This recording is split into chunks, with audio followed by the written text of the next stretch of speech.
কেমন করে ভক্তি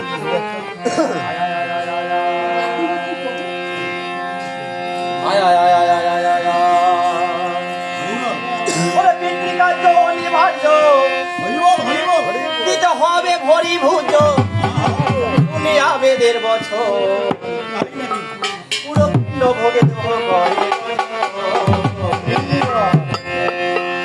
ওরে পিতৃকা জয়নি বাজো হবে ভরি ভুজ হবে ভরি ভুজ তুমি আবেদের বছর পুরো পিণ্ড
এই বাবার আত্মাটা এই গৃহ থাকি 365 দিন পূর্বে এ হলো ত্যাগ করে পরলোকে গমন করিয়া আছে।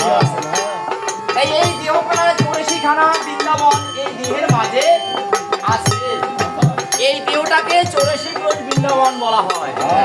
84 কোষ বৃন্দাবনের ভিতর শাস্ত্রে মহাজন বললেন 84 লক্ষ জনি করিয়া ভ্রমণ তবে বেশি মানুষ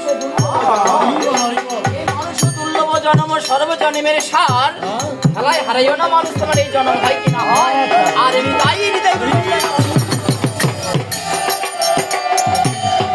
এই জন্ম যে আমরা মানুষের জন্ম দুর্লভ জন্ম পেয়েছি এই জন্ম আমার হবে কি আর হবে না এটা কিন্তু আমরা জানতে পারি না। তাই 84খানা বৃন্দাবনের মধ্যে আমাদের কানের নাথা থেকে নাম নেওয়া হয় এটা হচ্ছে আমাদের 80 লক্ষ আমাদের জুনি আর এই কানের মধ্যে থেকে আমাদের 4 লক্ষ আছে। এখানে আমাদের 4টা লোক ভাব বুঝতেছেন যে আমাদের ভগবানের পূর্ব দরজা আছে 5টা, দক্ষিণ দরজা আছে 1টা, উত্তর দরজা আছে 1টা, পশ্চিম দিকে কোনো দরজা নাই। তাহলে এই 5টা দরজা কি কি? 2টা চোখ, 2টা নাক, 1টা মুখ। এটা আছে শাস্ত্রে বলা আছে যে ভগবানের পূর্ব দিকে দরজা আছে 5টা। এই 5টা ভাব শান্ত, দাস্য, বাৎসল্য, সত্য এবং মধুরস এই 5 ভাবের যে কোনো এক ভাবে ভগবানকে ভজনা করলে নিশ্চিত ভগবানকে পাবেন, এতে কোনো সন্দেহ নাই। তাই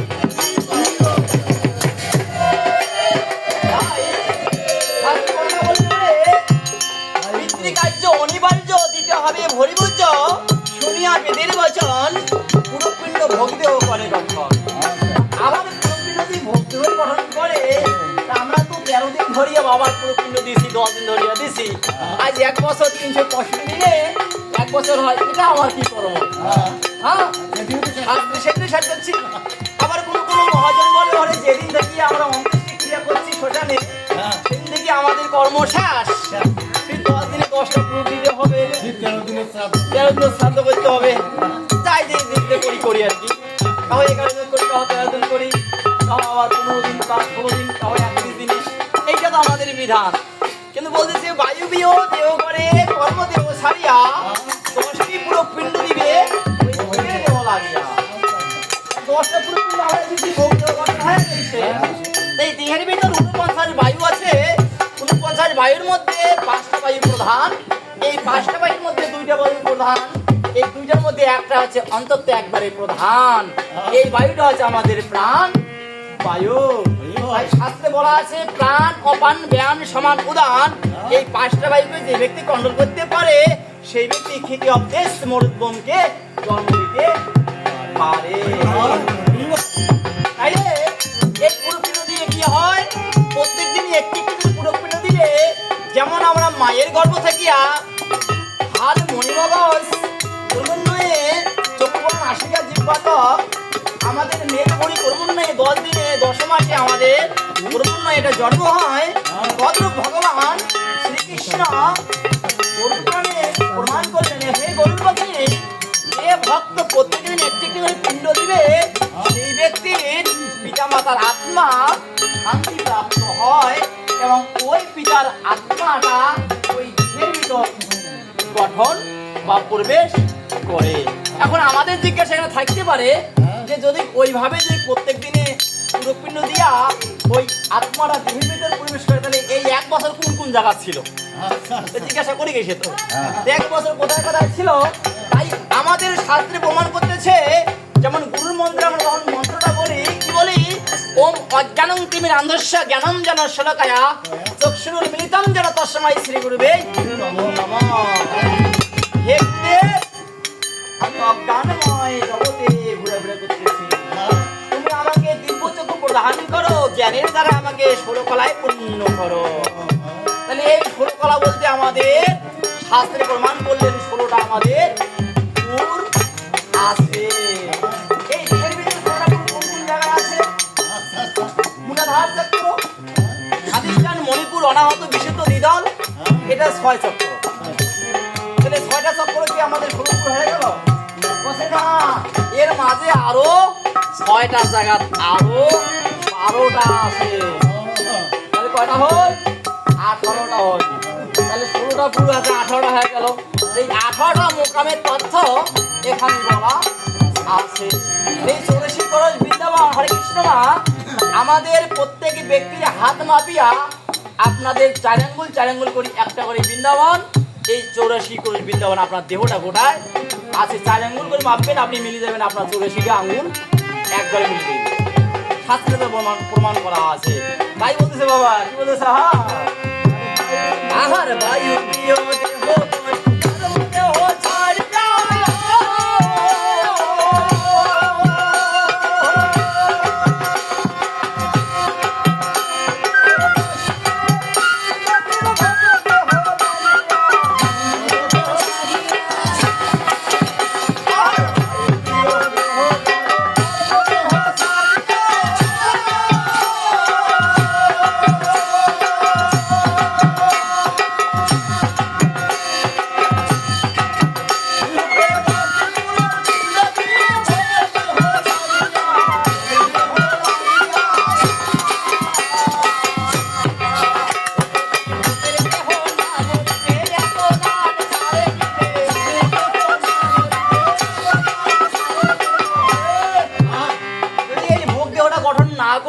দানটা কারে দিবেন? আজকে শ্রাদ্ধ হয়েছে এই উঠানে, দেখবেন 16টা জায়গা 16টা ভোজ দিস। ভাই দাদা হর কীর্তন করবে, আমারও যদি দুইটা দাও, গোপালের ভোগ দাও। হ্যাঁ, তোমার বলে গোপাল এসে কীর্তনিয়ার কিসের ভোগ? গোপালের জন্য নিয়ে নেবে শসা চাল। তাই শাস্ত্রে প্রমাণ করলেন বাবা হরে কৃষ্ণ। আস্তে শাস্ত্রে প্রমাণ করলেন কি বলছে? শাস্ত্রে প্রমাণ করলেন যে 365 দিনে যে ব্যক্তি পিতা মাতার শ্রাদ্ধাদি কর্ম করিবে, মৃত্যুর দিন থাকিয়া একটা করিয়া কলসিতে 1 রতি সোনা, 1 রতি রূপা আর 1 কলসি জল যে ঘরটাতে মৃত্যুবরণ করিবে ওই ঘরটাতে রাখতে হবে। যদি বলে কোন শাস্ত্র? যোগ শাস্ত্র। তাহলে আমাদের শ্রীমদ্ ভগবদ গীতা কি বলতেছেন? ওম তৎসৎ ইতি শ্রীমদ্ ভগবদ গীতাসু উপনিষৎসু ব্রহ্ম বিদ্যায়াং যোগ শাস্ত্রে শ্রীকৃষ্ণ অর্জুন সংবাদে অমুক অধ্যায় সম্পূর্ণ হইল। এই শ্রীমদ্ ভগবদ গীতা আছে ব্রহ্মবিদ্যা এবং ব্রহ্ম যোগ শাস্ত্র, এবং আমাদের আরো কয়েকটা শাস্ত্রকে নিয়ে যে যোগ করেছেন তার নাম আছেন যোগ শাস্ত্র। এই যোগ শাস্ত্রে বলা আছে যে ব্যক্তি মুখাগ্নি হবে সে ব্যক্তি 1 বছর যাবত কোনো ব্রহ্মচর্য নিয়ম লঙ্ঘন করা যাবে না। সেই ব্যক্তির হাতের নখ, যে এই নগুলের যে শিপিটা করে নখ বলা হয়, এটাও ছেদন করতে পারিবে না। কিন্তু আমরা কি করতেছি? না হয় মাসের দিনে মুখাগ্নিটা ফেলে দিয়েছি। তাইলে প্রত্যেকে দিনে যদি আমরা 365 দিনে 365 হরে কৃষ্ণ 365 দিনে একটা করে কলসির 1 রতি সোনা, 1 রতি রূপা দিয়ে কি করবো, 1 কলসি জল ওই ঘরটাতে রাখবো। তাহলে কি হবে, আমার প্রত্যেক দিন একটা করে রাখলে আমার 365 দিনে, 1 বছরের মৃত্যুর দিন থেকে 365 দিনে আমার তিথি নক্ষত্র কিছু হারাবে না। তাইলে ওই ব্যক্তিটার কর্ম সঠিক হবে। আর এখন আমার একটা বড় মার কি হয়েছে, আগা মাসে আমার শ্রাদ্ধ আদি কর্ম শেষ, পালে বেশি দিন পরে মাস 2 মাস পর কাছে অন্য সাগরে এসে কয়েছে তোমার তো দিনই নাই, একটা ভালো দিন দেখো। আমার কাছে সুজন কি করবো এখন, কত দিন ধরে খেয়াল হারিয়ে গেছে তোমার, এখন কি করবেন, একটা দিন দেখিয়া তোমার কর্ম করো। হ্যাঁ, তাহলে এই ব্যক্তিটা যখন করে যায়, তাই কাছে যদি শ্রাদ্ধ পিণ্ডের দানে না করিবি, এত দান আবার কারে দিবে। হ্যাঁ, বা এই দানটা যদি আমরা না করি, এই দানটা আমার কোন কোন জায়গায় যায়, শাস্ত্রে প্রমাণ করলেন আমাদের দেহের ভিতর যেমন 16টা কলা আছে, এই পৃথিবীতে 16টা আবার পুর আছে। এই 16 পুরে আমাদের মানুষ মানের একদিন এক রাইতে কি হয়, 24 ঘন্টা একদিন হয়। দেবতাদের একটা বছর, আমাদের 1 বছরে দেবতাদের একদিন এক রাত বা একদিন হয়, 24 ঘন্টা হয়। কিন্তু আমরা কি বলি যে দেবতাগণ, যখন আমার বাবা মারা গেছে, বাবা ফির দেবতা হয় নাকি না, ওই বাবাটাও দেবতুল্য। দেবতুল্য মানে কি, ওম পিতা স্বর্গ পিতা ধর্ম পিতা হি পরমন্তব বিদুরি প্রীতিম আপন্নে পিয়ন্তে সর্বদেবতায় নমঃ। যে ব্যক্তিটা এহলোক ত্যাগ করে পরলোকে গমন করে, সেই ব্যক্তিটাই দেবতার তুল্য হয়। তাই দেবতুল্য হয় বিদায় ওই পিতাটা ওই 1 বছর আমরা মনে করি বাবাটা কোন কোন জায়গায় যায়, বাবা কোনো জায়গায় যায় না। বাবা করে কি, ওই 16টা পুরগুলো ভ্রমণ করে। 16টা পুর ভ্রমণ করে কেন, আমরা যে উঠানে 16টা দান দেই, একটা কি দান, বস্ত্র দান, একটা অন্ন দান, একটা ছাতা দান, একটা পদুকা দান, একটা অযোধ্যাঞ্চল সোনারূপা দান, একটা ভূমি দান, একটা আসন দান।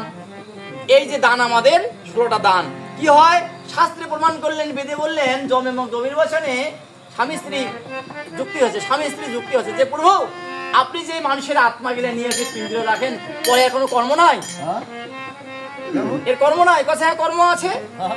এই মানুষটা যখন শ্মশানে নিয়ে শব্দ ওজন ছাই হয়ে যায়, তখন আমি এই পাখিটা ছাড়িয়ে দিই। এই পাখিটা কি হয়, 3 দিন অনলে, 3 দিন অনিলে, 3 দিন শনিলে, মানে অনল মানে আগুন, জল এবং বাতাসে 3 দিন করে ভ্রমণ করে বেড়ায়। তারপরে কি হয় প্রভু, কছে 9 দিন যখন এভাবে ভ্রমণ করে বেড়ায়, 10 দিনে যখন দর্শক পুরো পিণ্ড দেয়, কি দিয়ে লাগবে, মেষের পশম দিয়া বেষ্টন করে দিতে হবে, 56টা ভোটা আঙ্গুল দিয়ে চিহ্ন দিতে হবে, 56 সৎকর্মে যুগে ঠাকুরে মন পাবি, রাধার মন সুধা পাবি, বৃন্দাবন নিতাই 56টা চিহ্ন দিয়ে কি হবে, এই 56টা ভোজ্যের ফল ওই ফোটাতে পায়। তাহলে এই 56টা পিণ্ড দিয়ে কি করবে, আবার ওই জায়গাতে মেষের পশম দিয়ে বেষ্টন করে দিতে হয়। গরু পুরাণে প্রমাণ করলেন, যদি ওই দিন মেষের পশম না দেওয়া হয়, তাহলে ওই পিণ্ডটা আপনার নিষ্ফল হয়ে যায়। কেন, হাড়, মণিমগজ এবং বীর্য এবং অক্তলোম, চর্ম, এগুলা হচ্ছে আমাদের পিতামাতার 8টা অঙ্গ। এই পিতামাতা আমাকে 8টা অঙ্গ প্রত্যঙ্গ দিয়েছে, তাই 8টা অঙ্গের যে কোনো একটা অঙ্গ আমিষ যুক্ত না হলে আমার পিতার দেহ, মাতার দেহ কোনোদিন গঠন হয় না। তাই গুরুর দেওয়া 10টা ইন্দ্রিয়, এই 10 ইন্দ্রিয় হচ্ছে 10 দিনে 10টা পুরুষের মাধ্যমে 10টা ইন্দ্রিয় সেখানে প্রবেশ করায়। তখন ব্রাহ্মণের মন্ত্র প্রাণ অপান ব্যায়াম সমানুদান দিয়ে কি করে, এই প্রাণটা প্রতিষ্ঠা করে, তখন ওই দেহের ভিতর আমার আত্মাটা প্রবেশ হয়। এই দেহটা ধরিয়া আত্মাটা 12 দিন ধরিয়া বাড়ির চারিপাশে ঘুরিয়া বেড়াইছে, কিন্তু এখানে তো জিজ্ঞাসা করে গেছে যে 1 বছর ধরে করে বেড়াইছে। তাইলে দেবতাদের একদিন এক রাত, আর আমার 1 বছর। তাই আমার 1 বছর মানে বাবার একদিন এক রাত থাকে, বাবার এখনো বাড়িতে হয় নাই। তাই কেছে বা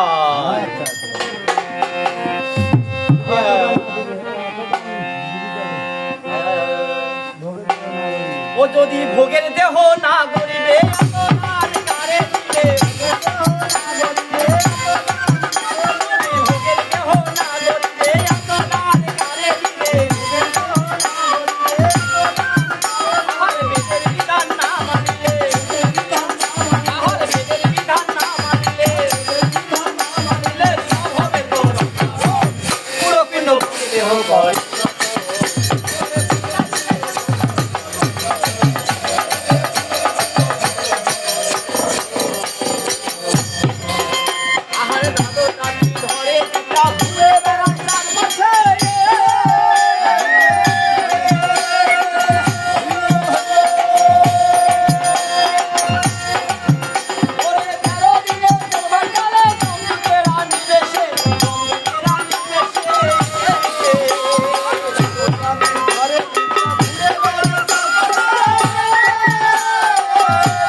তাই বলেছে মামা এই দাদু রাত্রি ধরে জীবটা ঘুরে বেড়ায় চারিপাশে ওরে 13 দিনের প্রভাত কালে জমদূতরা নিবে এসে।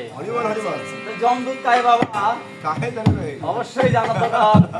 এই জমদূত দুইজন কিন্তু কালদূত কাল আর জম একই নাম, একই নাম, কিন্তু জমদূত কাই এটা আমার শিষ্যগুলো কয়া দিয়েছে। ওমায় তো জমদূত নয়, ওমায় যখন শিষ্য তো ওমায় কইবে না পাইলে আমার পরিবেশে কম। হ্যাঁ, এই দাদুর রাত্রি ধরে দিকটা ঘুরিয়ে বেড়ায় চারপাশে 13 দিনের প্রভাবকালে জমদূতরা নিবেশ। এই জমদূতগণ কি করিবে? 13 দিন পড়েছে আজকের পুরো মুহূর্তে সকাল হয়েছে তখন কি করিবে? এই লঘু নামে একটা রথ চড়াইবে। এই রথটার নাম আছে লঘু রথ। এই রথটা কি হয়? যেদিন থেকে মহিষে সেদিন থেকে 18 দিন পর্যন্ত, 1 মাস পর্যন্ত 18,000 যোজন স্পিডে রথটা দৌড়ায়। যেমন হুন্ডার মাইলেজ আছে 100 স্পিড, 125 150 স্পিড, তা সেইরকম ওই গাড়িখানেরও স্পিড আছে। 1 মাস লাগে ওই ভগবানের সৌরপুর গেইতে, সৌর মানে সূর্যের বাড়ি গেইতে। তা সূর্যের বাড়ি, সূর্যের পুত্রের নাম যম। এই যমের কাছে যখন যায় চিত্রগুপ্ত দুইজন ডাইরি নেকিসের এই ভালো কর্ম আর খারাপ কর্ম, এই খারাপ কর্ম নেবেন না ভালো কর্ম নেবেন, নেও কোনটা নেন নেবেন। তাহলে 1 মাস লাগে, সেই সময় 18,000 যোজন স্পিডে যায় 1 মাস ওই জমপুর গেইতে। এখন জমপুর থাকিয়া এই 2 মাস কি 3 মাস এইভাবে কিন্তু ভ্রমণ করতে আছে। আর যত দান আমরা করি সব দানগুলা সূর্যের কাছে জমা থাকে। এই দাল্লা কিন্তু ব্রাহ্মণ নিয়ে যায়। এই দাল্লা হচ্ছে যদি আপনি দান করিয়া সমুদ্রে ভাসে দেন, সাগর ভাসে দেন, ব্রাহ্মণের কোনো পরিবার নাই। কেন এই দানটা আমরা সূর্যের উদ্দেশ্যে, আমার পিতার উদ্দেশ্যে দান করি। কেন এই 16টা পুর, কোনো একটা পুর আছে আমাদের শিলা গরম হয়েছে, কোনোটা পুর আছে আগুন, এখানে হাঁটে যাওয়া যাবে না, কোনোটা পুর আছে জল পড়তেছে, কোনোটা পুরি আমাদের ঠান্ডা লাগতেছে, কোনোটা পুর গেতে গেতে আপনার ক্ষুধা লাগিবে। এইরকম 16টা দান করা হয়। এই 16টা পুরকে ভ্রমণের কাজে মানে ঘুষ দেই। এই 16 পুরের কর্ম যদি আমরা এইভাবে ঘুষ দিয়া কর্ম করি, এটা হচ্ছে ঘুষ বাবা, এটা হচ্ছে ঘুষ। কেন সূর্যদেব বলবে বাবা তোমার পুত্র তোমার জন্য একটা বস্ত্র দান করেছে, এখন তোমার ঠান্ডা না গেছে, এই বস্ত্রটা উড়ে যাও। এই তুমি এই পথে যাইতে পারছো না, তোমার পথটা খুব কাটা আছে, তোমার পুত্র তোমার জন্য একজোড়া খড়ম দান করছে, এটা তুমি নিয়ে যাও। এই তোমার কোনো এক পুরে বৃষ্টি হবে, 1 ফোঁটা বৃষ্টি যদি তোমার গায়ে পড়ে তাহলে তুমি ভস্ম হয়ে যাবে, তাই তোমার পুত্র তোমার একটা ছাতা দান করছে। এইভাবে কিন্তু 16টা পুরীর আমার কিন্তু ঘুষ দেই। কিন্তু আমাদের দান হচ্ছে কোনটা? বৈতরণী তিলকাঞ্চন হত্তকি দান, এইটা হচ্ছে আমাদের আসল দান। আমাদের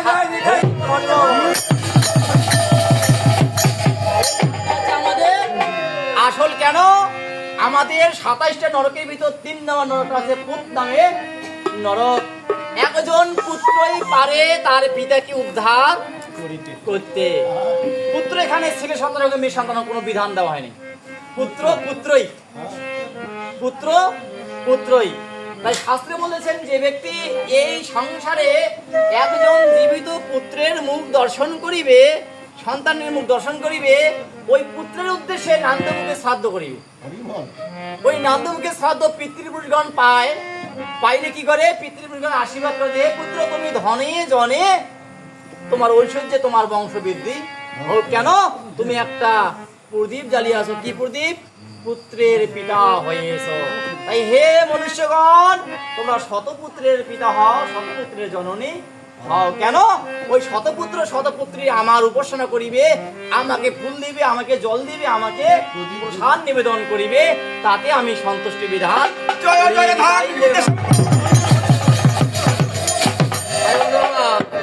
আহারে দাদুর রাত্রি ধরে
বাড়িতে দান তাই হবে বিত্তমান। ওরে বেদের বিধান না মানিলে সব হবে তোর অকারণ। তা বেদ তোমার আছে শ্রাদ্ধের কথা নাই, তা বেদ যদি শ্রাদ্ধের কথা নেখা নাই তা হামা করি কেনে? অবশ্যই নেখা আছে। পণ্ডিত জানা আজন্ম কানা, তারা সবাইকে বুঝাবি নিজে বোঝে না। যখন শ্রাদ্ধিতে যা করি বিধান তাই হবে বিত্তমান, ওরে বেদের বিধান না মানিলে সব হবে তোমার অকারণ। এই শ্রাদ্ধের বিধানটা বেদে আসি বিধে আমরা করি। তাই শ্রাদ্ধের উৎপত্তি কোথায়? তাই নিমিরাজ নামে এখন রাজা ছিল এই পৃথিবীতে, এক সময় তিনি যজ্ঞ করেছিলেন। এই যজ্ঞ কিন্তু অশ্বমের যজ্ঞ। এই অশ্বমের যজ্ঞতে নিমিরাজ কি করেছিলেন? একটা অশ্বমের যজ্ঞ, অশ্বমের ঘোড়া তিনি পৃথিবীতে ছেড়ে দিয়েছিলেন। যে ঘোড়াটা কোন ব্যক্তি আটক করে দেখা যাবে, যে ব্যক্তি আটক করবে সে ব্যক্তি আমাকে মানে না, আর যে ব্যক্তি ঘোড়াকে আটক করবে সে ব্যক্তি আমাকে মানে। এই অশ্বমের যজ্ঞ কি হয় বললে, মানুষ পৃথিবীর থাকিয়াও স্বর্গের সুখ ভোগ করে এবং মৃত্যুর পরে স্বর্গ প্রাপ্ত হয়। তাই এই নিমিরাজের যজ্ঞ দেখিয়া আমাদের দেহের ভিতরে রাজা কায় ইন্দ্র, এই ইন্দ্রের কিন্তু হিংসা হয়ে গেল। বলছে বাপরে বাপ, ইন্দ্র বলতেছে এই নিমিরাজ যজ্ঞ করিবে আবার স্বর্গলোকে যাইবে, এই নিমিরাজের ঘোড়াটা আমি একটু চুরি করবো। তাই ইন্দ্র করলে কি, এই ঘোড়াটা চুরি করিয়া ইন্দ্র লোকে রাখলো না, পৃথিবী লোকে রাখলো না, তিনি পাতাল লোকে কপিল মুনির আশ্রমে রাখলেন। এখন এই ঘোড়া সেয়াবেরে পাওয়া যায় না, স্বর্গ নাই, মত্ত লোকে নাই। এই নিমিরাজের পুত্রগণ চারিদিকে সেয়াবেরে আছে কিন্তু পায় না। ব্যাপারটা কি, সব লোকে দেখলাম, দুই লোকে দেখলাম, স্বর্গ লোকে পৃথিবী লোকে দেখলাম, কিন্তু ঘোড়া তো পেলেন না। কাজে ভাই তাহলে এখন পাতাল লোকে যাইতে হবে। এই পাতাল লোকে আমরা সমুদ্র খনন করিয়া পাতলে যে দেখা যায় নিমিরাজের ঘোড়াটা ওই কপিল মুনির এক কোণায় কিন্তু আশ্রমে কিন্তু বান্ধি রাখা আছে। এই নিমিরাজের পুত্রগণ কয়েছে বাপরে বাপ, এটা ফির মুনি করেছে ধ্যান, আর এই মুনি ফিরে আমার ঘোড়া চুরি করে নিয়ে বাঁধেছি যা এই কাম মুনির কাম। এই মুনি বাঁধবো ঘর টাঙ্গাও, এর কাম আমরা শেষ পেতাম। এখন মুনি ধ্যানস্থ আছে, আর এই কপিল মুনির পুদিয়া নিমিরাজের পুত্রগণ মুনি ধরিয়া টাঙ্গা টাঙ্গি এবং মানে নানান রকম কর্ম করা। এই ধ্যানস্থ হইয়া ধ্যান ভঙ্গ করিয়া দেখেছে কপিল মুনি, বিনা অপরাধে তোমরা আমাকে মারতেছে কেন? বলছে আপনি জানেন না এই যে ঘোড়াটা চুরি করে মারতেছেন, এই ঘোড়া দিয়ে আমরা যজ্ঞ করাবো। বিনা অপরাধে যখন আমাকে মারতেছেন, এই কপিল মুনির ক্রোধে নিমিরাজের পুত্রগণ কিন্তু বশীভূত হয়ে গেল বা ভস্ম হয়ে গেল। এই নিমিরাজের পুত্রের আত্মা ভাসি ভাসি বেড়াচ্ছে, কান্দি কান্দি বেড়াচ্ছে, বাঁচাও বাঁচাও বাঁচাও, আর কি মানে অপকর্ম। এই আত্মার শান্তির জন্য নিমিরাজ শোকায়িত হয়ে গেলেন যে আমার পুত্রগণ আমার আগে মৃত্যুবরণ করলো, আবার আত্মা তাদের শান্তি হইল না, তাহলে এদের শান্তির জন্য কি করতে হবে? তাই এই নিমিরাজ এই পৃথিবীতে ওই অশ্বমের যজ্ঞ ত্যাগ করিয়া এই পিতৃযজ্ঞ শ্রাদ্ধাদি যজ্ঞ আগে করলেন এবং তাদেরকে উৎসর্গ করলেন। বিধায় তারা এই পৃথিবী লোক ত্যাগ করিয়া স্বর্গলোক নিতাই যখন যা করিবে শ্রদ্ধা